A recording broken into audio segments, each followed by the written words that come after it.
From 1997 into the mid-2000s, the biggest movie to ever release in cinemas was Titanic, having made a whopping $2.1 billion over the course of its 15 weeks in the theaters. An epic romance movie taking place in the heart of a real-life disaster, Titanic proudly held the record for most financially successful film release of all time, and it would hold this record for over 12 years, seemingly never to be beat. Until December of 2009, when Avatar would come out and blow Titanic out of the water. Avatar came out in 2009 to James Cameron's Avatar. I was obviously talking about James Cameron's Avatar. Why would you put that one up? You know what, it's fine, whatever. Avatar, a mostly CGI movie about some weird blue people, came out in 2009 to $77 million in its opening weekend, making it one of the largest opening weekends for a movie not part of a franchise. And Avatar would continue running in theaters for months, crossing the elusive $2 billion mark on its 72nd day of release, and crossing over $2.8 billion after its full run in the theaters, making it the highest grossing movie of all time. So with so much money raised, with so much financial success, and with so many tickets sold, I have just one question.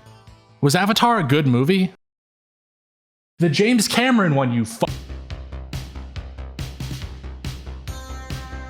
Well, on the basis of just profit, Avatar would probably still be considered the greatest movie of all time, since movies like Avengers Endgame heavily relied on being part of a franchise to even come close. But despite the movie being the biggest hit ever, the cultural impact didn't stay at all. Nobody talks about Avatar anymore. Nobody cares about Avatar. Nobody remembers Avatar. Everyone alive in 2009 either heard about or saw the movie, and yet nobody I've ever met has called it their favorite. Actually, I'm sorry, that was a little mean. If Avatar is your favorite movie, please let me know in a comment down below. And don't forget to like and also subscribe, and join my channel membership for only $1 a month.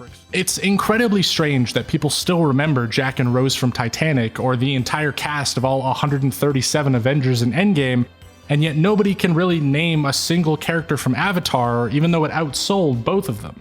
Can you name a single character from the 2009 film Avatar? Avatar. Is that the blue people? Wait, no, hold on. No. No one can. And what makes this even stranger is that despite having zero cultural relevance, Avatar doesn't just have one sequel planned, but 4. Avatar 2 is coming out this year, and Avatar 3 through 5 are expected to come out sometime before 2027. I mean, don't get me wrong, I love Titanic, but if Titanic 2 was announced, you bet I'd have some questions. No fucking way. Because surely if Avatar was good enough of a movie to make billions of dollars and get its own theme park in Disneyland, wouldn't more people like it? Or even remember it? And if it wasn't good enough of a movie to remember, then why did it make billions of dollars? Something's not adding up here. So let's start with that first question. Was Avatar a good movie? So in order to check if Avatar is a good movie or not, there's really no better way than rewatching it. After all, I haven't seen the movie since it came out 10 years ago. And now something to keep in mind is that the normal way I'd go through the movie is by recapping all of the events of the plot, but something I soon found out with Avatar is that this movie is long as shit. The extended cut that I accidentally watched is almost 3 hours long, which is way too much movie to recap and review. So I'll still be recapping the important events, but I will skim a little. The movie begins with us meeting our protagonist, Jake Sully. He's a paraplegic war veteran whose twin brother died recently and is told that he can continue the work his brother was doing even though he's a Marine and his brother was a scientist. So Jake boards a ship heading to Pandora, a newly discovered habitable moon that humanity has started to colonize. When he arrives, Jake goes onto the military base there to begin meeting the human cast of the movie. You've got the good guys, Norm and Grace, who are both scientists who worked with Jake's brother on the Avatar project, which is a project where we've been able to clone Na'vi, the indigenous species of Pandora, and mix their DNA with humans, effectively creating big Na'vi skin suits that humans can control. And this DNA mixing is why Jake being a twin was so important, as he can control the avatar that was created for his brother. On the military base, Jake also meets the bad guys, Quaritch and Parker. Quaritch is a badass military general who just loves killing people, and Parker is a sleazy corporate exec who's basically just Burke from Aliens. After meeting everyone, Parker explains the goal of the Avatar program, which is that the Na'vi have been fighting the human occupation of Pandora, so they need some people like Jake and Grace to be Na'vi and try to befriend them. And all of this is to achieve the corporation's larger goal, which is to drive the Na'vi out of their home so humans can mine something called unobtainium. And now I think that every person that's reviewed this movie has talked about how stupid that name is, but even if it didn't have a name that sounded like James Cameron used Mad Libs to create it, the only purpose it has in the movie is that it's worth a lot of money. And that's it. It's magnetic and it's worth a ton of money. That is the entire reason why any conflict in this movie will occur. The humans want money. And not even for themselves. They want money so that they can impress their bosses, which makes the motivation for the human villains even weaker. Anyway, Jake gets put into his space bed, where he can control his avatar body. He goes to sleep a human and wakes up as a Na'vi. And naturally, as soon as he realizes that being in a Na'vi body gives him feeling in his legs again, he breaks away and starts running around. It's a great scene, and probably my favorite in the movie, with Jake running around and feeling all the dirt between his toes. It's very powerful and sets up his character going forward. The next day, back in his human form, Jake meets Michelle Rodriguez, the final human character we'll meet, who is playing herself. She does nothing in the movie. The one thing she does, however, is fly Avatar Jake and the scientist gang over to the forest to explore. They check out the old school where Grace taught Na'vi children before they all started fighting, and Norm picks up a copy of the Lorax off the ground. I mean, come on, like he should have at least picked up a copy of Dances with Wolves. Anyway, even though he's the main security for the team, Jake just wanders off again. For no reason. Which is only made worse by the fact that him running off like this is integral to the plot of the movie, as we'll soon find out. Because Jake immediately wanders into a space panther that starts chasing him. The chase scene is very tense and exciting, even though it does that trope where he can somehow outrun the panther in its natural environment, even though he couldn't walk like 5 days ago. It ends with Jake jumping off a cliff into the water, and as cliche as that scene was, I think it was all worth it for these shots of Jake in the river, because oh my god, that is the most realistic water I have ever seen in my life. So Jake gets up on shore, and the scientist team above basically has to leave him there overnight because they can't find him. I don't know why they didn't put a tracking device, at the very least, into their billion-dollar Avatar skin suit, but whatever. Jake ends up getting attacked by some space hyenas out in the woods, and he's saved by a Na'vi woman named Neytiri, played by Zoe Saldana. Her design makes me feel uncomfortable.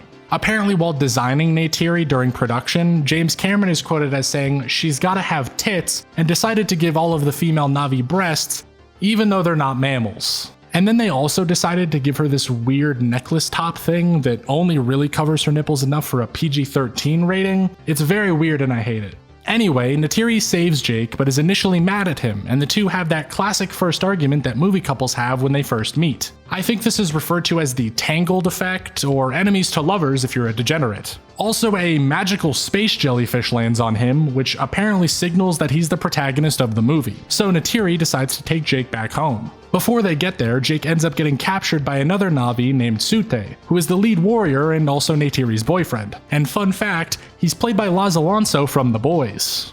So Jake is brought to the Na'vi's home in the giant tree, where he meets Neytiri's dad, the chief, and tells him that he was a warrior back on Earth. This gets the Na'vi to like him, and they pair him up with Neytiri to learn to be one of them. Jake then goes to bed next to her and wakes up back in human form in the space bed. He debriefs Grace and Parker and the gang about how he got let in, which they say hasn't happened before, and ends up giving Parker and Quaritch all the details of the Na'vi's home. Jake then goes back into his avatar the next day, and we get our massive middle of the movie montage of Jake learning to be a Na'vi. I say montage, it's more like the entire middle hour of the movie, but not really a lot happens, so I'm just gonna skip over a lot of it. Jake learns to hunt and speak the Na'vi's language. He learns how to ride a space horse, which is done by connecting the Na'vi hair tentacle that lets them mind merge with other beings. He has some conflict with Sute and his gang of bullies, and eventually he becomes a good enough hunter that he can take the test to become a true Na'vi warrior. The test involves Jake capturing a space dragon, where he has to climb up to their nest and fight one to merge their hair tentacles together. And so, Jake does this and gets an epic rarity flying mount that he learns to ride. We then see Jake and Neytiri riding together and flirting in front of her boyfriend, before getting attacked by an even bigger space dragon called the Last Shadow. We learn that only a few people have ever ridden one of these Giga Dragons before, and only if they're the protagonist of the movie. Cutting forward a bit in time, Avatar Jake finishes the ceremony to become an official Na'vi. Neytiri takes him to the Tree of Voices, an important ceremonial place, and they confess their feelings to each other. They make out and have sex and plug their hair tentacles together. And I'm fine with setting up the hair tentacle thing, but to use them in an explicit sex scene with Neytiri moaning as she plugs into Jake is more than a little weird, because at best it makes the logistics of the hair tentacles a bit confusing, and at worst it makes me think Jake has been fucking his space horse. Either way, they wake up to bulldozers destroying the tree. Jake tries to stop them but can't. The Na'vi fight back against the bulldozers and make Quaritch come over with his gunships to blow up the big tree they all live in. The tree falls over and crushes a bunch of them, including Neytiri's dad. During the bombing, Michelle Rodriguez grows a conscious and leaves the battle before the worst of it happens. She still isn't a character in the movie though. And now the next scene is one of the weirdest little bits of pacing the movie has. Because in the same scene that we learn that Jake and the gang have all now been put in prison for siding with the Na'vi, Michelle Rodriguez comes in and busts them out. They're in prison for less than 30 seconds. I mean, we're 2 hours into the movie at this point, and it is just sprinting towards the end. The gang then steals a helicopter, and Quaritch notices this and shoots at them as they fly off. I do have to mention that he single-handedly kicks down an airlock door to get to them.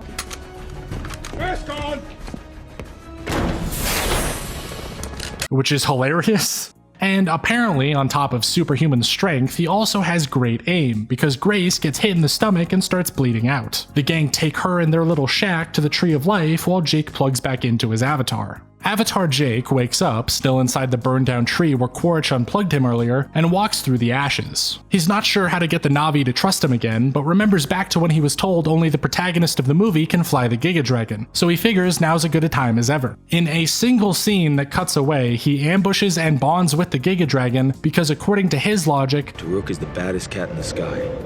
Nothing attacks him. Easy boy. So why would he ever look up? and apparently nobody else thought to jump on top of it while flying before. Sure, okay, whatever. Chad Jake and his Giga Chad Dragon then crash the funeral, and he asserts dominance by stealing Neytiri from her boyfriend again before subjecting the poor man to be Jake's translator as he gives the big final speech. They then try to transfer Grace's consciousness to her avatar before she dies, but it doesn't work because she's not the protagonist of the movie. So Jake is pissed now, and with his newfound Sigma male energy, he rallies the clan for war. He gathers up all the other clans as well, and even prays at the Tree of Life for the forest itself to help him. So the humans all gather up in the helicopter ships from Halo and fly into the mountain area, where they don't have radar because of the Deus Ex Unobtainium. The Na'vi then ambush them and the battle begins. The fight itself is very fun, I'll have to admit, with the Na'vi shooting arrows that impale people and the Giga Chad Dragon just throwing helicopters at each other. Also, Michelle Rodriguez shows up to try and 1v1 Quaritch in her gunship. She dies instantly. Oh, and the humans look like they're gonna win, because they're shooting everyone, including Norm, Sute, and Neytiri's space dragon, which dies in a dramatic death scene with as much screen time as Michelle Rodriguez. But just as the Na'vi are about to lose, the wildlife of the forest enters the battle and storms the humans. The forest itself is now fighting against them. Hey, you remember when Norm picked up that copy of the Lorax? Anyway, this one Marine then dies like he's in an Indiana Jones movie, and the Space Panther from earlier shows up to become friends with Neytiri. Meanwhile, Jake tries to kill Quaritch on his ship, but the Big Q fights back, preparing for Titanfall and dropping in his mech suit. He conveniently lands 5 feet away from the shack where Jake's real body is. First, Neytiri tries to fight him on top of her Space Panther, but Quaritch pulls out a fucking mech-sized Bowie knife and stabs it. Jake then steps in, but Quaritch busts open the shack where his body is and reminds him he was in Don't Breathe. Just as Quaritch is about to kill Jake, Neytiri then shoots a cartoonishly large arrow into his chest and kills him, which made me unintentionally laugh because his mech falls over like it dies too.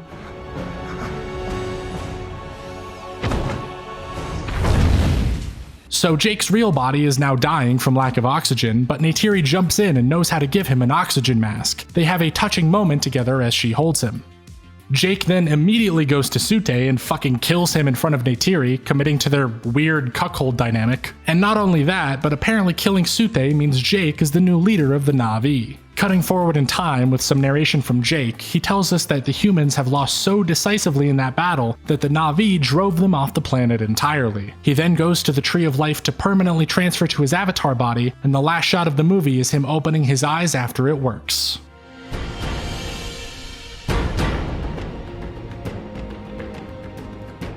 Oh boy, Avatar is a long movie. I think if there's anything to take away from this video, it's how much work I had to do to try and condense the plot into less than an hour-long recap. And now obviously my recap condenses the movie a lot. There is actually a ton of time spent just kind of vibing on Pandora, and a ton of breathing room in between these scenes that I'm going over.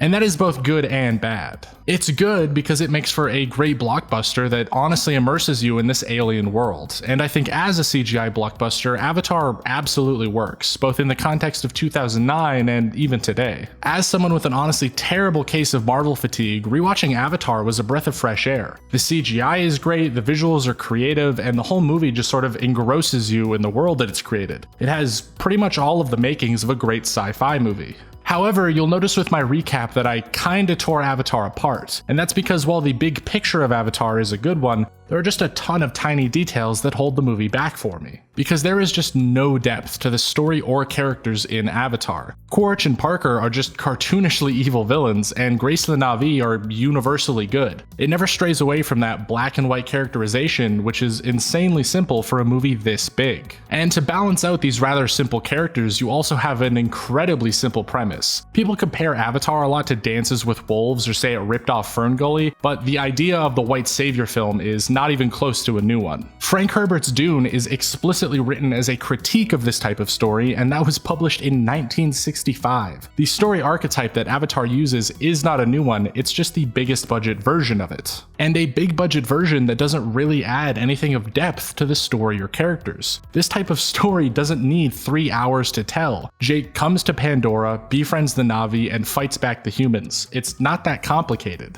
And there's tons of opportunities for more depth that they could have added. You can give Parker and the humans a good backstory for why they need unobtainium. Maybe Earth is dying without it. Or you can paint Grace as morally gray considering she essentially runs what is a residential school and nobody ever brings that up. Or you can build on Jake's conflict fighting humans at the end of the movie. I mean, he kills a ton of people at the end who were all presumably Marines just like he was. They just didn't have a good chance to see how cool the Na'vi were. But no, he just murders them all without thinking about it. So it should come as no surprise that Avatar doesn't really hold up critically to me, but I also don't think the movie intends to be thought about, like at all. It's pretty obviously built as a blockbuster with some deeper allusions to themes first, and not a deep story that's also a blockbuster. Avatar doesn't really want you to think too deeply about anything happening, and if something deeper is brought up, the movie just wants to move past it. It wants to show you the visuals and get you lost in Pandora, more than it wants you to engage the critical part of your brain.